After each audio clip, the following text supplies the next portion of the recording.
miloddan avvalgi 218-201-yillarda bo'lib o'tgan bo'lib, jami 17 yilni tashkil qildi. Ikkinchi Puniya urushining eng ahamiyatli tomoni shundan iboratki, ikkinchi Puniya urushiga sabab Sagnut shahrini biz o'tgan darsda gapirib o'tdik. Karfagenliklar tomonidan istilo qilinishi va Sagnutni Rim respublikasidan ko'mak so'rashi bilan demak Sagnut bahonasida urush kelib chiqdi. Va Sagnutni istilo qilgan sarkarda Gannibalni Rim kengashi tutib Rimga jo'natishlari talabini qo'ydi. Tabiiyki bu Sagnutni olinishi qaysidir ma'noda Gannibal tomonidan Rimni jig'iga tegish, qaysidir ma'noda o'sha birinchi Puniya urushini qasdini olish deb ham tushunmoq kerak. Gannibal ularning o'sha tutib berish to'g'risidagi qaroriga javob sifatida Fransiya orqali Italiyaning shimolidan, Alp tog'laridan oshib o'tib, Apennin yarim oroliga bostirib kiradi. Va bu Puniya urushining haqiqiy ma'noda boshlanishi bo'lib, hali tayyorgarlik ko'rmagan va dabdurustdan bostirib kirilganligini ko'rgan Rim respublikasi ancha qiyin ahvolga tushib qoladi. Gannibal albatta Alp tog'laridan oshib o'tishda juda muammolarga duch keladi. Muammolarga duch keldiki, ya'ni Alp tog'idan oshib o'tish, qorli cho'qqilardan o'tish Gannibal armiyasini katta qismini sovuqdan qirilishiga, otlarni o'tolmay yo'llarda qolib ketishiga, fillarni ham katta qismi o'sha tog' ortida qolib ketishiga sabab bo'ladi. Shunga qaramasdan Gannibal 20 mingta piyoda qo'shin va 6 mingta otliq bilan Shimoliy Italiya hududlariga tushishga muvaffaq bo'ladi. Gannibal 15 yil davomida Apennin yarim orolida kurash olib borgan. Gannibal Apennin yarim orolida biror marta mag'lubiyatga uchramagan. Hattoki Gannibalni Kampaniya, ya'ni Italiya hududidagi Kapuya shaharlari qo'llab, unga ittifoqchilik qo'lini cho'zishgan.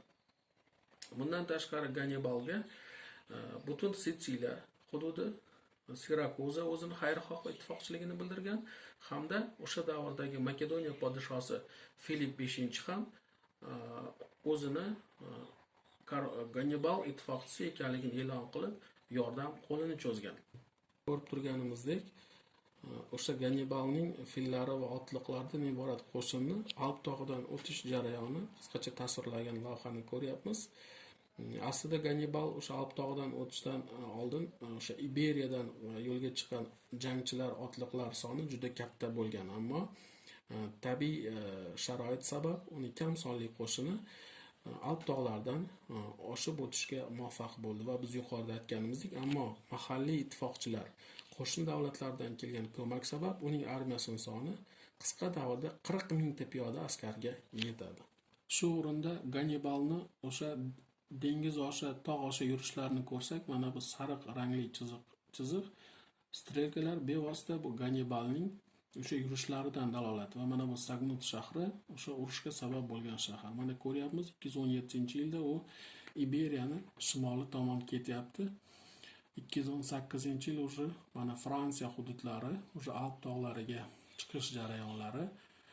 218-yilda o'sha mana Italiyani shimoliga kelib, Apennin yarim oroliga tushgan holatini ko'ryapmiz va Gannibal mana shu yerda 15 yil davomida jang qilib, 15 yil davomida deyarli mag'lubiyatsiz rimliklarni qiyin ahvolga solgan janglarni amalga oshirdi. Bundan tashqari janglar davomida Gannibalga muammo shunday yuzaga keldiki, uni armiyasini moddiy resurs bilan ta'minlashga o'z vaqtida Karfagen tomonidan javob bo'lmadi. Ikkinchidan, askarlari xilma-xil etnik guruhlarga mansubligi ham bir yakdil harakatlarga imkon tug'dirmadi. Faqatgina o'sha Gannibalning sarkardalik mahorati gina bu yerda qaysidir ma'noda jangda g'alabada asosiy omil bo'ldi. Hattoki oxirgi yillarda iqtisodiy qiyin ahvolga tushib qolgan Gannibalga ko'mak uchun, harbiy ko'mak uchun uning ukasi Gastrubal boshchiligidagi qo'shin yo'lga chiqadi. Mana bu o'sha binafsha rang uning ukasi Gastrobalning ko'mak uchun akasi tomon otlanishini ko'rsatganmiz, ammo afsuski miloddan avval 207-yilda Metevra daryosi bo'yida jangda Gastrobal halok bo'ladi va yordam to'liq yetib kelmaydi. Demak, ham iqtisodiy yordamning cheklanishi, ham harbiy ko'makning yetib kelmasligi Karfagen sarkarasi Gannibalga biroz muammoni yuzaga keltiradi. Ammo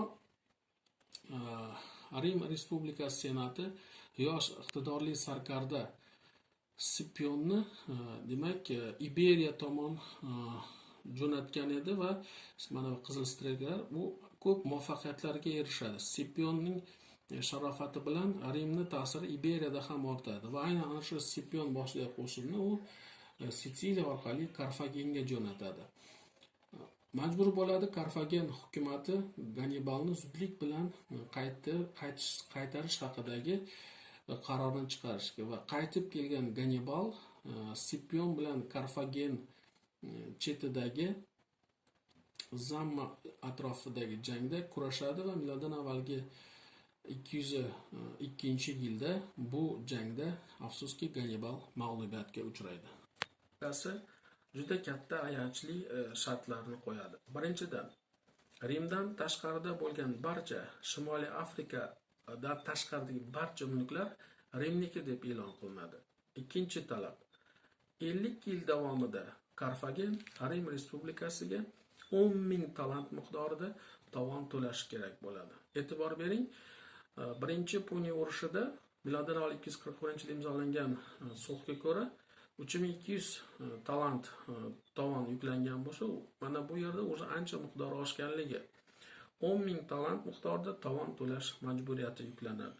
Uchinchidan, barcha flot, e'tibor bering, barcha flot va fillar ham Rim Respublikasi tomon o'zlashtiriladi. Bundan tashqari, urush davrida asirga tushgan asirlarni qaytarish va Karfagen qo'lga kiritgan barcha o'ljalarni ham Rim foydasiga topshirish talabi qo'yiladi. Bundan tashqari, Karfagenga o'z armiyasini tarqatib yuborish talabi qo'yiladi. Bu uni harbiy flotiga ham, quruqlikdagi jangchilarga ham tegishli qoida edi. Bu degani Karfagenni harbiy qudratini sindirishga yo'naltirilgan yo'l deb tushunmoq kerak. Bundan tashqari, Rim Respublikasi mana shu Afrika hududlarida qoldirgan armiyasini boqish ham Karfagen zimmasiga yuklatiladi.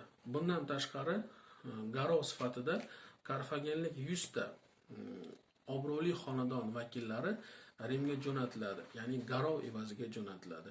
Shu tariqa ikkinchi Puniya urushi Rim Respublikasining g'alabasi Karfagenning mutlaq mag'lubiyati bilan tugallanadi.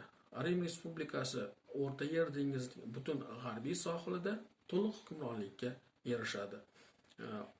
Gannibal esa miloddan avvalgi 195-yilda Karfagenni tashlab Suriyaga ketishga majbur bo'ladi. Chunki Suriya va Makedoniya esingizda bor, Kanna yaqindagi jangda Gannibalga ittifoqchi bo'lgan, harbiy yordam bergan edi.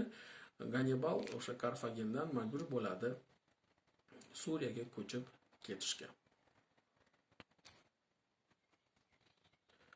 Gannibal Suriyadagi faoliyati davrida Suriya podshosi Antioxga ko'plab maslahatlar bergan. Chunki o'sha davrda mintaqaning 50 davlatlari ichida nisbatan qudratlisi Suriya edi va Suriya bilan Rim Respublikasi o'rtasida muammolar mavjud edi. Chunki miloddan avvalgi 215-yillarda Makedoniya bilan kurashda yaxshi bilamiz, Filip 5-Gannibalni qo'llab-quvvatlaganligi sababli Rim Respublikasi Makedoniyaga qarshi ko'plab urushlar e'lon qilib, tarixda 3 marta Makedon urushlari bo'ldi va barchasi Makedoniyani mag'lub etilishi va butun Makedon dunyosining moddiy boyliklari va ma'naviy boyliklari Rimga tashib ketilganligini ko'ramiz. Makedoniyaning mag'lubiyatidan so'ng esa mintaqada eng ta'sirli davlat Suriya bo'lib qoladi va Suriya hukmdori Antiox III Rim Respublikasiga qarshi kurash haqida o'ylay boshlaydi, tayyorgarlik boshlaydi. Shunda Gannibal o'zini o'sha Kanna yaqinidagi jangdagi g'alabalaridan tajribasidan o'rtoqlashib,